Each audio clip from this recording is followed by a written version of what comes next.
સરકારના અકસ્માત કાયદાના ભાગરૂપે વિરોધ યથાવત છે। સુરતમાં હજુ પણ 50% સિટી બસ ડ્રાઈવર હડતાળ પર છે। રેલવે સ્ટેશન બહાર મેળા જેવો માહોલ સર્જાયો। અકસ્માતના નવા કાયદા અંગે રાજ્યમાં ટ્રક ડ્રાઈવરોએ અનેક જગ્યાએ ચક્કાજામ કરીને હડતાળ પાડીને વિરોધ નોંધાવ્યો છે। ટ્રક ચાલકોની સાથે હવે સુરતમાં તો બીઆરટીએસ અને એએમટીએસના ડ્રાઈવરોએ 3 દિવસની હડતાળ પાડી દીધી છે।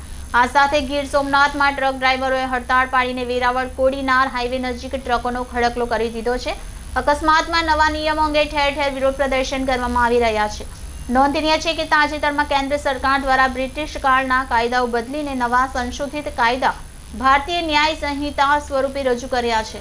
આ કાયદામાં વાહન અકસ્માતના ગુનામાં માલવાહક વાહનના ડ્રાઈવરને અકસ્માતના કિસ્સામાં 10 વર્ષ સુધીની જેલ તેમજ ફરીથી વાહન ચાલકને લાયસન્સ મળે જ નહીં તેવી જોગવાઈઓ છે, જેની સામે ટ્રક ચાલકોમાં ઉગ્ર રોષ છે।